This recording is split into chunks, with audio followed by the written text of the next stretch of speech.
நானெல்லாம் ரெடியாக இருக்கிறேன் வாங்க. ஸோ அந்த மாதிரி இந்த படம் அவங்களுக்கு எல்லாருமே இவ்வளோ தூரம் ஒத்துழைப்பு கொடுத்து பண்ணுறதுக்கு அவங்க கேரக்டர் அதுதான் ரொம்ப முக்கியம். அது வந்து எனக்கு அவங்க கேரக்டர் வந்து எத்தனை பேர் பத்திரிக்கையாளர்லேருந்து எல்லாருமே வந்து சக நண்பர்கள் எவ்வளோ பேர் வந்து சும்மா ஒருத்தர் முன்னுக்கு வர முடியாது. எல்லோரும் ஆணுக்கு பின்னால் தான் பெண்ணுமாங்க. இந்த பெண்ணுக்கு பின்னால் பல ஆண்கள் இருக்கிறாங்க நிறைய பேர். அவங்க எல்லாருமே நல்ல விதத்தில் சப்போர்ட் பண்ணியிருக்காங்க. அது எனக்கு ரொம்ப சந்தோஷமாக இருக்குது. அப்புறம் இன்னொருத்தர் இவங்க பிரதர் கார்த்திக் எனக்கு பொறாமையாக இருந்தது. இவர் வந்து அவர் சொல்ல அவர் உடனே கூப்பிட இது பண்ண அப்படின்னு உட்காரு. ஏன்னா எங்கள் அண்ணன் பெல்ட் எடுத்துகிட்டே துரத்துவார். சினிமா ட்ராமான்னு சொன்னாலே கோயம்புத்தூரில் சினிமா ட்ராமாவா அப்படின்ட்டு பெருசாக தடி கிடி என்ன இருக்குதோ எல்லாம் எடுத்து துரத்துவாங்க. இதெல்லாம் நம்ம செய்கிற வேலையா அப்படிங்கிற மாதிரி. அப்புறம் நான் சினிமாவுக்கு வந்ததுக்கப்புறம் தான் அக்செப்ட் பண்ணிக்கிட்டாங்க. ஆனால் எனக்கு இப்போ பாருங்கள், தம்பியை கொண்டு வரணும் அப்படிங்கிறதுக்காக வந்து அவர் எந்த அளவுக்கு சப்போர்ட் பண்ணியிருந்தா இதெல்லாம் கொடுக்கணும். அவங்க ஒரு பெரிய சப்போர்ட்டு, கவிதா ஒரு பெரிய சப்போர்ட்டு. அப்புறம் அந்த மெட்ரோ படத்தில் நான் பார்த்தேன், அதில் கொஞ்சம் ஒரு ஒரு நல்ல ஃபோர்ஸான ஒரு கேரக்டராக வந்து பண்ணியிருப்பார். இங்கே பார்த்தா அதுக்கு சம்மந்தமே இல்லாமல் உட்காந்துருக்கேன். என்னை விட இன்னசென்ட்டாக உட்காந்துருக்கேன். எதுவுமே பேசாத அளவுக்கு சைலண்ட்டாக. நான் வந்ததுலேருந்தே அந்த படத்தில் நான் பார்த்ததே வேறு மாதிரி இருந்தது. இது என்னடா இந்த படத்தில் இப்படி இருக்குது அப்படின்னு. ஸோ உங்களுக்கு உங்கள் பிரதரு சிஸ்டர் எல்லாமே கிடைச்சது உங்களுக்கு ஒரு பெரிய கொடுப்பினை. அப்புறம் இந்த படத்தில் இன்றைக்கி இசை வெளியீட்டு இது டெய்லர் வெளியீட்டு விழாங்கிறதுனால ஜோவன் முதல் கொண்டு கேமராமேன் முதல் கொண்டு இதில் பணியாற்றின எல்லாத்துக்குமே என்னுடைய வாழ்த்துக்களை வந்து தெரிவிச்சுக்கிறேன். இது இம்ப்ரெஸ் அப்படின்னு சொல்லி கம்பெனி, இம்ப்ரெஸ் ஃபிலிம் ஃபேக்ட்ரி அப்படின்னாங்க. டைட்டில் ரொம்ப இம்ப்ரெஸ்ஸாக தான் இருக்குது. நல்லா ராபர் அப்படின்னு சொல்லக்கூடியது. என்னென்னா திருடன் அப்படின்னு சொல்லும்போது எனக்கு வரும்போது அப்படி யோசிச்சுக்கிட்டே வந்தேன். எனக்கு பிடிச்ச சில திருட்டு விஷயங்கள்லாம் ரொம்ப நான் ரசித்த விஷயங்கள். அது சிவாஜி சார் நடித்தது ஒரு படம் இருக்கும். ஒரு ஆள் வர்றான், நகை பணமெல்லாம் எடுத்துகிட்டு வர்றான், அதை திருடணும், நாளைக்கு ஏதாவது நைட் டைமில் போய் எல்லாம் திருடலாம் அப்படின்னு சொல்லும்போது, இதெல்லாம் காலையில் 10:30 மணிக்கு தான் நான் எடுத்துகிட்டு கடைக்கு வர்றான், 10:30 மணிக்கே திருடிடலான்னு, எங்கே அந்த ரோட்லேயே வச்சு திருடிடலாம் அப்படின்னு. இன்னும் ரோட்டில் வச்சு எப்படி திருடுவா அப்படின்னா, ஒன்றும் இல்லை ஒரு கேமரா மட்டும் கொண்டு வாங்க அப்படின்னு சொல்லிட்டு 2 ஆளுகளை கூட கொடுங்க அப்படின்னு சொல்லிட்டு அந்த சேட்டு வரும்போது இவர் உணர்ந்து கேமராவெல்லாம் வச்சு ரெடியாக 10 மணிக்கு வெயிட் பண்ணுவார். ஜனங்கள்லாம் சேர்ந்துருவாங்க. என்ன சார்னா ஷூட்டிங்கு நீங்கள்லாம் கூட நடிக்கணும் அப்படின்னு. என்னென்ன இல்லை ஒருத்தர் வருவான், அப்போது நாங்கள் வந்து டக்குன்னு போய் நிறுத்தி பிளாக் பண்ணி அந்த பணத்தை எல்லாம் பொட்டியோட பணத்தையும் நகையும் தூக்கிட்டு ஓடுவோம். அப்போ அவன் ஐயோ திருடன் கத்தும்போது நீங்களாம் சேர்ந்து ஏன்டா வட்டிக்கு வட்டி விட்டு இவ்வளோ காசு சம்பாதிச்சுவேன், அதனால தான் அவன் காசு இப்படி அநியாயத்துக்கு போகுது அப்படின்னு சொல்லி நீங்களாம் அவனை பிடிச்சி ரொம்ப கம்மியாக அடித்து அவனை அப்படி உட்கார வச்சுருங்க அப்படிங்கிற மாதிரி சொல்லி சிவாஜி சார் திருடிட்டு போவார் திருடன் படத்தில். நான் ரொம்ப ரஷ்ய சீன். அது புத்திசாலித்தனம் இருந்தது, அதே நேரத்தில் ப்ரெசன்ஸ் ஆஃப் மைண்ட் யூஸ் பண்ணி பண்ணுறது. இதே மாதிரி ரியல் லைஃப்பில் கூட ஒன்று சொல்லுவாங்க. என்னென்னா இன்கம் டேக்ஸ் வந்து எல்லாருமே பேஜராகிடுவோம் இல்லையா, திடீர்னு வந்து நிற்கிறாங்க அப்படிங்கும்போது. அது எம்ஆர்ஆர் வீட்டுக்கு ஒரு தடவை இன்கம் டேக்ஸ் ஆஃபீஸர் வந்துட்டாங்க. வந்து என்ன இதான் இன்கம் டேக்ஸ் நாங்கள் அப்படின்னா ஒரு 4-5 பேர்.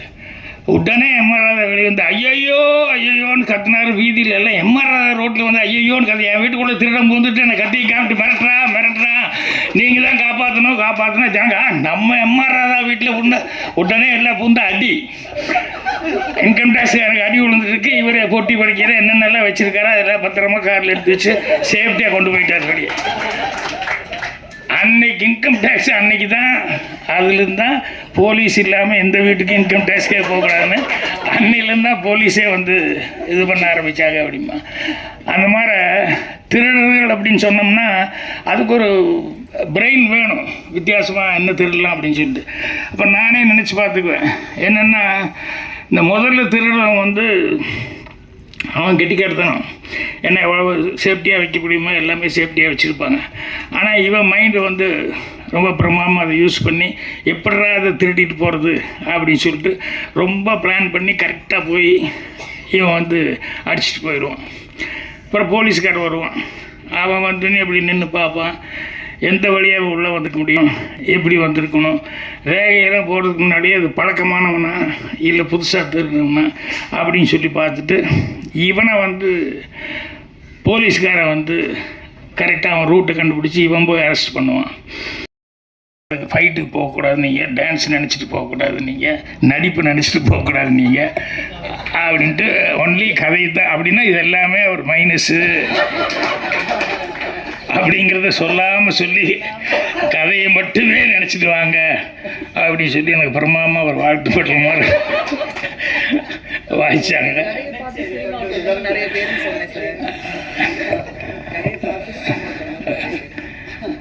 ரொம்ப சந்தோஷமாக இருந்தது அவங்க சொல்லும்போது. சரி பரவாயில்ல, அவங்க ஒரு தயாரிப்பாளராகி நமக்கு ஒரு நல்ல மரியாதையாக வருது.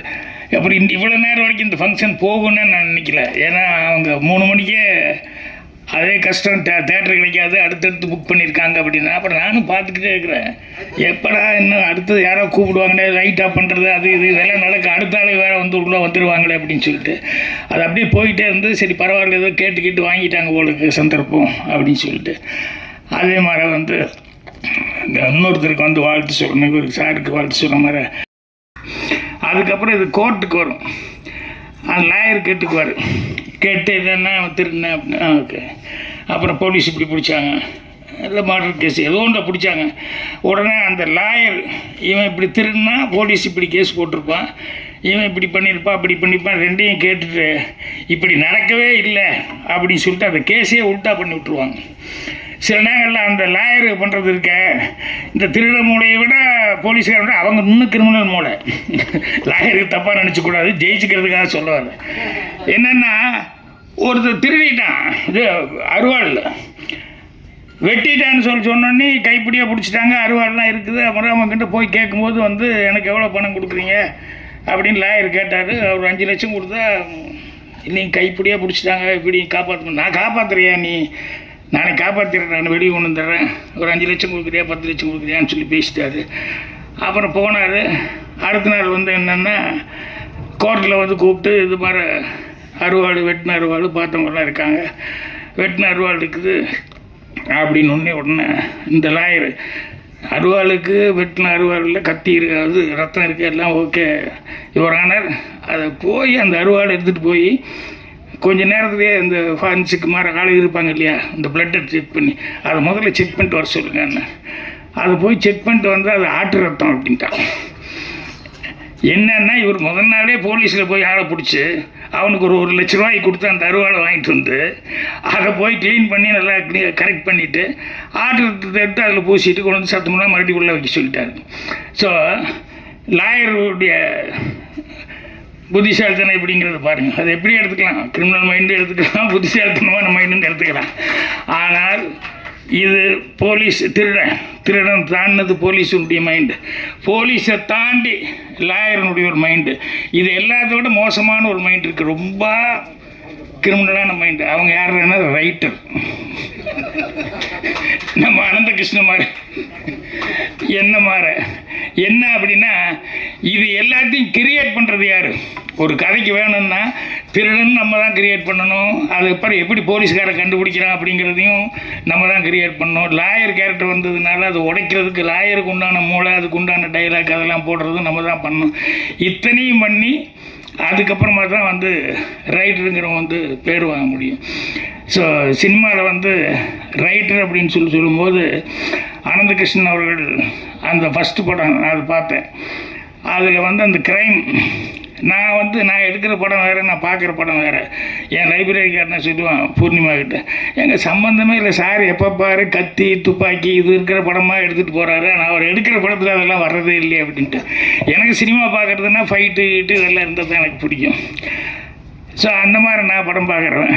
ஆனால் இவர் அனந்த கிருஷ்ணன் அந்த ஃபஸ்ட்டு படம் செய்யும்போது பார்த்தா அதில் வந்து பிளானிங்கு அதெல்லாம் பண்ணுறது, அதை எப்படி கண்டுபிடிக்கிறாங்க அப்படிங்கிறதெல்லாம் வந்து ரொம்ப அழகாக பண்ணியிருந்தார். இப்போது சினிமாவில் வந்து ஒரே ஒரு விஷயந்தான், ஒன்று ஏதாவது புதுசாக ஒரு விஷயம் சொல்லணும், இல்லைன்னா சொல்கிற விஷயம் வந்து சொல்கிற விதம் இருக்குல்ல, அது புதுசாக இருக்கணும். இந்த ரெண்டில் ஏதாவது ஒன்று இருக்கணும். இதை விட்டு வேறு ஒன்றும் பண்ணவே முடியாது. ஸோ புதுசாக கிடைக்கலன்னா கூட சொல்கிற விதம் வந்து புதுசாக இருக்கிற மாதிரி பார்த்துக்கணும். ஸோ அவர் இந்த மெட்ரோ படத்தில் வந்து அவருடைய அந்த ஸ்கிரிப்டில் வந்து அவன் எப்படி திருடுறான், அதை எப்படி ஃபாலோ பண்ணுறாங்க, எப்படி பிடிக்கிறாங்க அப்படிங்கிறது. அப்புறம் அதுக்கு நடுவுலேயே லாஸ்ட்டில் அந்த சென்டிமெண்ட் வந்து வச்சுருந்தாங்க, இந்த மதர் அந்த சென்டிமெண்ட் வச்சு. அப்புறம் பிரதருக்கும் அவருக்கும் இருக்கக்கூடிய அந்த இது. ஸோ என்னென்ன எமோஷன் கொண்டு வர முடியுமோ ஆனந்த கிருஷ்ணன் அவர்கள் ரொம்ப அழகாக அதில் பண்ணியிருந்தார். நான் ஃபோன் பண்ணி பேசினேன்னு நினைக்கிறேன். இல்லை, ஆமாம், ஆளை இப்போ தான் பார்க்குறேன் நான். ஆனால் படம் பார்த்துட்டு ரொம்ப நல்லா இருக்குது அப்படின்னு சொல்லிட்டு அப்போவே நான் ஃபோன் பண்ணி பேசினேன். ஸோ இதில் வந்து இப்போ ராபர் அப்படின்னு சொல்லி டைட்டில் வச்சுருக்காருங்க போது நிச்சயமாக நிறையா ராபர் சம்மந்தப்பட்ட விஷயங்கள்ல அதில் என்னென்னா சுவாரஸ்யம் வந்து அதிகமாக இருக்கும். ஏன்னா இந்த திருடுறவன் எப்படி திருடுறான் அப்படிங்கிறது, போலீஸ்காரன் எப்படி போய் பிடிக்கிறான் அப்படிங்கிறது எல்லாமே அது மூளைக்கு வந்து வேலை கொடுக்குற மாதிரி அந்த க்ரைமில் வந்து எதுவுமே நல்லா இருக்கும். ஸோ இந்த படம் ராபர் அப்படின்னு சொல்லி இந்த டைட்டில் வந்து ஒன்றுமே எனக்கு ஸ்கிரிப்ட் வந்து வித்தியாசமாக பண்ணியிருப்பார் அப்படின்ட்டு. அதுக்கப்புறம் அனந்த கிருஷ்ணனுக்கு ஸ்பெஷலாக ஒரு நன்றி சொல்லணும். என்னென்னா அவருடைய அசிஸ்டண்ட்டுக்கு படம் கொடுத்து இந்த படத்தை டைரக்ட் பண்ணி வச்சுருக்காரு. அது பெரும்பாலும் அப்படிலாம் நடக்கிறது கொஞ்சம் கஷ்டமாக இருக்கும். அந்த மாதிரிலாம் நடக்காது. ஆனால் அவர் வந்து உதவியாளருக்காக வந்து ஒரு படம் பண்ணணும்னு சொல்லி அதை வந்து ஓகே அப்படின்னு சொல்லி கவிதா அவர்களும் அக்செப்ட் பண்ணிக்கிட்டு இவங்க வந்து படம் ப்ரொடியூஸ் பண்ணது அப்படிங்கிறது வந்து அதான் அந்த அண்டர்ஸ்டாண்டிங் அப்படிங்கிறது வந்து அவர் எந்த அளவுக்கு இவர்கிட்ட சின்சியராக ஒர்க் பண்ணிட்டு இருந்தால் இவர் இந்த அளவுக்கு அவருக்கு ஒரு வாய்ப்பு கொடுத்துருப்பார் அப்படிங்கும்போது அது மனசுக்கு சந்தோஷமாக இருக்குது. இது வந்து ஒரு ஆரோக்கியமான விஷயம் சினிமாவில். இப்போ நானே வந்து பார்த்திபன் தான் நான் தான் பூஜை போட்டேன் ஃபஸ்ட்டு. அப்புறம் வேறு சில காரணங்கள்னால படம் வந்து செய்ய முடியாமல் போச்சு. அப்புறம் பார்த்திபனுக்கு அப்புறம் பாண்டியராஜனே என்னோடய பேனரில் வந்து அவனும் நானே ஸ்கிரிப்ட் எழுதி கொடுத்தேன். ஒரு 2-3 படம் பார்த்திபன், தாய் குடும்பமே, கபடி இதெல்லாம் வந்து எப்போது சும்மா இருக்கும்போது யோசிச்சு வைப்போம். அப்போ கொஞ்சம் தள்ளி வச்சுன்னு வச்சுக்கோங்களேன், இனி போய் நம்ம லவ் பண்ணிட்டு இருந்தால் நல்லா இருக்காது. இந்த ஒரு ஏஜ் தாண்டியாச்சுன்னா இப்போவும் போய் லவ்னு சொல்லிட்டு தான் நல்லா இருக்காது அப்படின்னு சொல்லும்போது அப்போ பாண்டியராஜன் இவங்கெல்லாம் வரும்போது சரி இந்த கதை இன்னைக்கு பண்ணுறா இது நல்லா வரும் அப்படிங்கிற மாதிரி சொல்லி இது பண்ணுவேன். ஸோ அந்த மாதிரி அசிஸ்டண்ட்டுகளுக்குள்ளே ஒரு நல்ல அண்டர்ஸ்டாண்டிங் அப்படிங்கிறது வந்து இருக்கணும் டைரக்டருக்கு அசிஸ்டண்ட்டுக்குள்ளே. ஸோ இந்த ஸ்கிரிப்டை பொறுத்த வரைக்கும் அவர் வந்து தன்னுடைய அசிஸ்டண்ட்டுக்காக வந்து ஒரு படத்தை பண்ணி அவரே வந்து சான்ஸ் கொடுத்து மட்டும் இல்லாமல் அவரே ப்ரொடியூஸ் பண்ணியிருக்காகும் போது எந்த அளவுக்கு அவர் நம்பிக்கை வச்சுருக்காரு அப்படிங்கிறது ரொம்ப ரொம்ப சந்தோஷமாக இருக்குது. ஸோ கவிதா அவர்களுக்கும் சரி, ஆனந்த கிருஷ்ணன் அவர்களுக்கும் சரி, தயாரிப்பாளரும் அவங்க தயாரிப்பாளருக்கு மட்டும் அவங்க சக்ஸஸ் ஆகணும். அவங்க குடும்பத்தில் எல்லாருமே வந்து வாழ்த்து சொன்னதுங்கிறது ரொம்ப சந்தோஷமாக இருக்குது. ஸோ படத்தினுடைய வெற்றி விழாவில் மீண்டும் எல்லாம் அந்த குடும்ப சகிதமாக எல்லாருமே கலந்துக்கிட்டு இதே சந்தோஷத்தை பகிர்ந்துக்கணும்னு சொல்லி என்னுடைய வாழ்த்துக்கள் தெரிவிச்சுக்கிறேன். நன்றி, வணக்கம்.